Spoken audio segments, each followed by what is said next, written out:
and I was able to kind of creatively structure that deal, let me jump and try to do that again. And so that's what kind of had me down that path of acquisitions. Yeah, one of your mantras is to buy a business using $0 or zero of your own dollars. Yep. And it sounds like perhaps this was an impetus for that. You were able to leverage sweat equity in order to transact into the company. Yeah, mostly. I still had to put a little bit of cash in. I think if I remember correctly, it was a few $1,000s. And it was mostly because it was basically the legal costs of restructuring the company in a way in which we can grow and raise money. Because there's ways in which you want to structure a company so that you can raise a lot of investor money.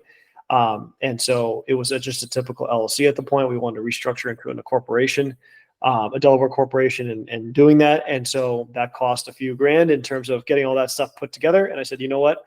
Part of me coming in, I will take care of this and do that. So it was kind of mostly sweat equity with a very little cash up front for the equity.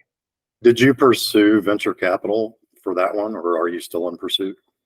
So there's been a couple of times we had conversations with venture capital. It's never worked out because the timing as well as the kind of goals for what we have for this company just didn't align necessarily. We were growing at a good organic clip.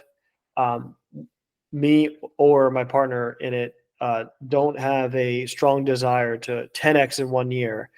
And because, again, I have other things going on, I'm not going to devote the time that it would take to do that. And plus, the support that you get normally for that is usually just a bunch of money, and it's crazy timelines, and you got to meet this because the investors need this type of metrics to be hit, and it comes with a lot of pressure. And so for us, we kind of more the organic friends and family route, raising money, raised a few million that way, to where we're able to do it much more on our timeline, much focus on the features that we think are important, not the VC that thinks it's important. And we're at a point right now where we're at a point where we are still raising, but it's at a point where our burn has now gotten to the point where we're pretty much revenue burn is neutral. So we're pretty much almost to a positive state on that. And we've grown 15x since then.